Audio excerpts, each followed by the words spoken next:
He slammed his hand against the dinner table so hard the plates jumped. So that's it? You're really saying no?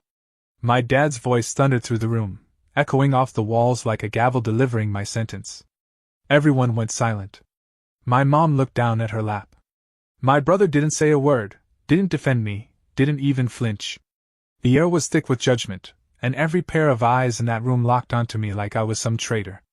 My father stood, eyes burning into mine, his tone almost trembling. After everything we've done for you, this is how you repay us? I swallowed hard. Not because I didn't know what to say, but because I knew exactly what they wanted to hear. And I wasn't going to say it. Hey, welcome to HD Reddit Stories. If you've ever been called selfish just for saying no, then this one's for you. Don't forget to hit that subscribe button. We drop real stories like this every single week, and trust me, this one goes deep. Back at that table, I felt small. Not because I'd done something wrong, but because I was finally doing something right, for myself. I told them calmly, I can't co-sign a loan for a startup I know nothing about. Especially after what happened last time. My dad scoffed, shaking his head. You've changed, he muttered. And maybe I had. Maybe I was done being the financial safety net for a family that only saw me as a bank account with legs. The worst part wasn't the yelling. It was the silence that followed. The way no one spoke to me afterward. The way dinner ended early and my mom collected the dishes without looking me in the eye. The way my brother left without saying goodbye. Like I'd broken something sacred by simply refusing to be used again. That night, I sat in my car in the driveway, staring at the porch light they never turned off for me anymore. I remember thinking, families aren't supposed to feel like this. And yet, mine had become a boardroom where loyalty was measured in dollar signs. So let me ask you, has your no ever turned you into a villain in your own family? Have you ever watched people you love quietly decide you're only worth what you give them? Stick around, because this story isn't just about a loan. It's about betrayal, boundaries, and what happens when the black sheep stops apologizing. They didn't just want my help. They expected my sacrifice. Growing up, I was the dependable one. The responsible one. The good kid. I graduated early, got a stable job, paid off my student loans ahead of schedule, and even sent money home each month, just because it felt like the right thing to do. It wasn't asked of me at first. But over time, the expectation crept in, like ivy. One favor turned into another. One emergency became a pattern. And soon, I wasn't just helping, I was funding. When mom needed surgery and the insurance didn't cover everything, I dipped into my emergency fund. When my little sister's car broke down 2 weeks before college, I co-signed her loan and covered the down payment. When the water heater burst and flooded the basement, I covered the repair bill because Dad said he was in between checks. Every time, I told myself, this is family. You do what you can. But my brother, he was different. Ryan was always the dreamer. The big picture guy who never stuck to anything. One semester in college before he dropped out to explore. A dozen failed projects, a mobile app that never made it past beta, a food truck business that burned out after one summer, a podcast that no one listened to except our mom. He'd borrow money from everyone, disappear for a few months, then come back with a new idea and a clean excuse. But my parents? They adored him. Every failure was framed as a lesson. Every loss became a sign of how brave he was. I used to defend him, too. When people asked what Ryan was doing with his life, I'd smile and say, he's figuring it out. But after a while, that line tasted bitter. Especially the day I found out he'd invested the $15,000 I gave him to cover rent and bills into crypto, and lost it all in a weekend. He never apologized. Just laughed nervously and promised he'd make it back tenfold. That was 2 years ago. And yet, when he came to our parents with his next vision, a startup he claimed would revolutionize remote team collaboration, they didn't just listen. They backed him. Spiritually, emotionally, financially. And when that wasn't enough, they turned to me. At first, it was subtle. My dad asked how my credit was doing lately. My mom mentioned that I'd been working hard and probably had some savings built up. Then came the dinner invite. The setup.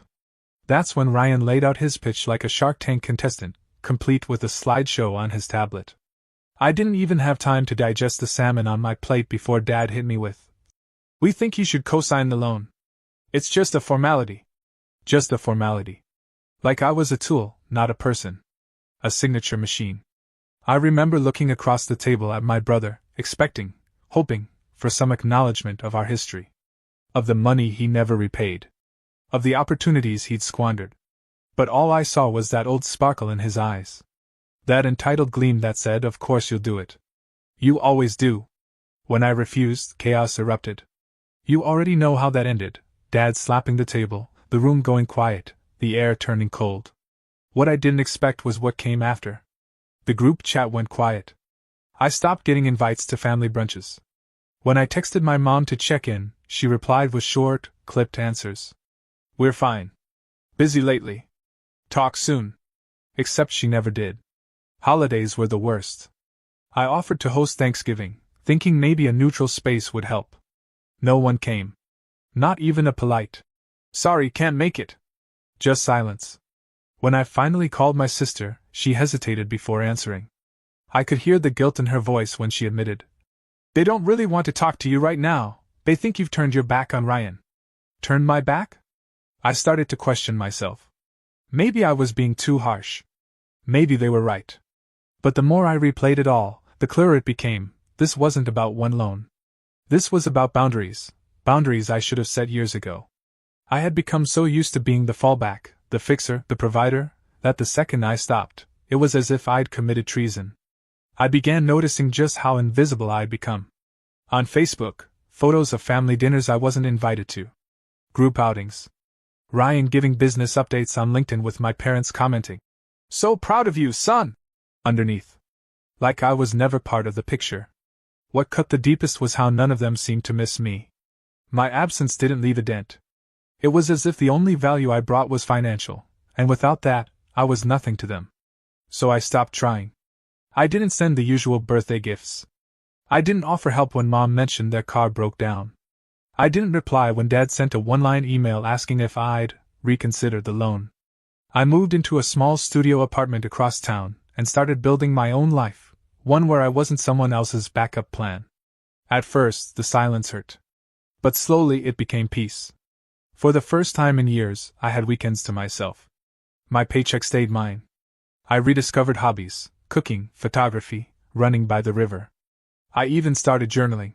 That's when I realized I'd spent so much of my life carrying other people's burdens, I'd forgotten what it felt like to stand up straight. Still, a part of me hoped they'd call. Not to ask for anything. Just to say, "We were wrong." But that call never came. Instead, one afternoon, I received a letter from a bank, addressed to me.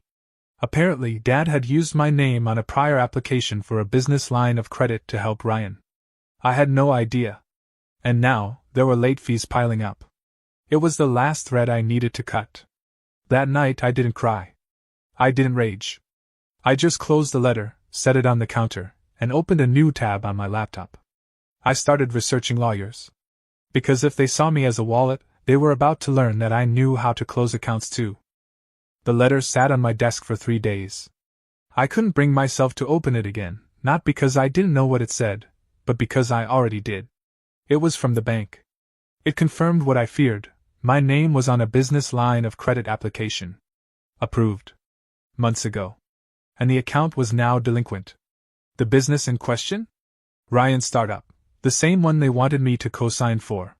Turns out, they never needed my consent. They just took it. I read the document 5 times, my eyes tracing every line like they were burns across my skin. My full legal name. My credit score, my employment status, even my previous addresses, info only a parent would know.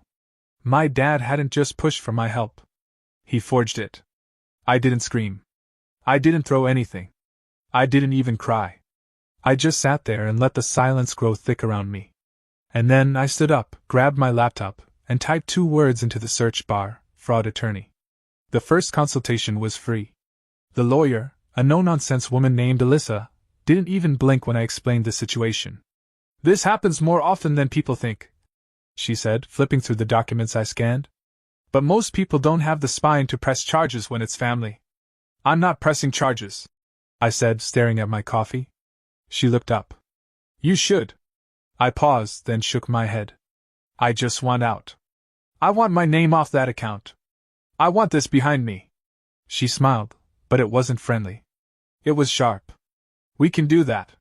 But I'll warn you, this won't stay quiet forever. I nodded. It doesn't have to. Within a week, she filed the paperwork. Letters went out to the bank. A cease and desist to my father. Formal demand for removal of my name and restitution of damages. I didn't tell anyone in the family. I didn't give them a heads up. I'd given them enough. 2 weeks later, the phone calls started. First from my mother, 6 missed calls in one night.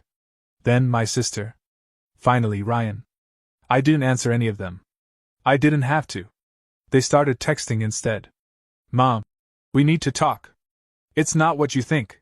Sister, this is tearing the family apart. Can't you just drop it? Ryan, dude, what the hell? This could ruin Dad. Are you serious?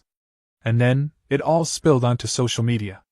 Ryan posted a long, sob story captioned photo of him staring out a coffee shop window, looking thoughtful and betrayed. The caption read, "Some people say they're family, until you need them. Watch out for wolves in siblings' clothing. Betrayal hits different when it shares your last name." It got likes. Comments. "So sorry you're going through this, bro. Stay strong. Family drama sucks. You got this." I read it once. Then turned my phone off. I didn't respond. I didn't post anything. I didn't defend myself. Instead, I built. While they were spinning narratives, I was working behind the scenes. A friend from college, Julia, had reached out months earlier about starting something together. She'd worked in tech sales. I had experience in project operations. She had VC contacts. I had savings. We incorporated quietly under a name that meant nothing to my family. The product wasn't flashy, a streamlined tool for remote client onboarding, but it was real. It was practical. It had beta clients and feedback loops. And it had traction. 6 months in, we secured our first round of angel investment. 8 months in, we were revenue positive. At 10 months, our company was profiled in a local business journal. Young founders build a startup the old-fashioned way. No loans, no nepotism, just results. The article featured a photo of me and Julia, arms crossed, standing in front of our minimalist downtown office space. I didn't tell my family about it. I didn't need to. They found it on their own. The next email came from my dad. It didn't have a subject line. Just a single sentence. "I see you're doing well. Maybe we could talk." I read it. Didn't respond. A week later they showed up, unannounced, at my office. It was a Wednesday. I was finishing a call when our receptionist buzzed in. "There's a man and woman here to see you. They say they're your parents?" I took a breath. Told her to give me 5 minutes. I closed my laptop, straightened my shirt, and walked out to the lobby. There they were. My father looked older. Not just in age, tired. Like he'd been carrying the weight of his own pride and found it heavier than expected. My mother stood beside him, wringing her hands, eyes already watery. "Hi," I said simply. My dad opened his mouth, then closed it again. Finally, "We just want to talk. We made mistakes. You don't need to keep punishing us." I didn't raise my voice. I didn't make a scene. I just looked at him and said, "I'm not punishing you. I'm protecting myself." He started to speak again, but I held up a hand. "This isn't the time. I have a meeting in 5 minutes. If you want to apologize, write it down. But don't show up here again." My mom reached out to touch my arm. I stepped back. "You taught me something important," I told them. "That family isn't about blood. It's about respect. And the moment you used my name without asking, you ended the version of us that existed before." They stood there stunned. And I walked away. The next day, Ryan posted again. This time, it was a screenshot of our company's homepage with a snarky caption. "When your sibling gets successful and suddenly forgets where they came from. Money changes people." That post didn't blow up like the first. Some people defended me. Others just scrolled past. Still, I said nothing. Until I did. It was on the 1-year anniversary of our company's founding. I posted a single image, a scanned portion of the original bank letter with my name, highlighted, next to the word guarantor. No names. No tagging. Just the image and this caption. "I didn't change. I just stopped apologizing for saying no. It went viral. Hundreds of shares. Thousands of comments. People flooded my inbox with stories of their own families taking advantage, stories of learning boundaries the hard way. Stories of healing. One message stood out. It was from a woman in her 50s. She wrote, "You just gave me permission to finally say no to my son, who's been draining my retirement savings for years." Thank you? I cried when I read that. Not because I felt powerful, but because I finally felt understood. That weekend, I got one last message from Ryan. No threats. No sarcasm. Just this. "Guess I underestimated you. Hope it works out." I didn't respond. Instead, I drafted an email. I sent it to all of them: Mom, Dad, Ryan, and even my sister, who tried so hard to stay neutral. This will be my last message. I don't hate any of you. But I've outgrown the version of me you depended on. The one who gave without limits. The one who was afraid of being alone. I'm not that person anymore. I owe you nothing. You made sure of that. Then I archived every thread, deleted their contact names, and walked out onto the balcony of my apartment, coffee in hand, watching the city glow beneath me. For the first time, it wasn't quiet because I'd been shut out. It was quiet because I'd shut the door myself. Success doesn't feel the way I thought it would. It's quieter. Not empty, but calm, like standing at the edge of a lake at dawn and realizing you've survived the storm. You're not there to scream your victory. You're there because you earned your peace. The year after I cut ties, things moved quickly. Our company grew beyond what we planned. Julia and I brought on 3 full-time staff, then 6. We signed contracts with companies I once dreamed of working for. Now they were our clients.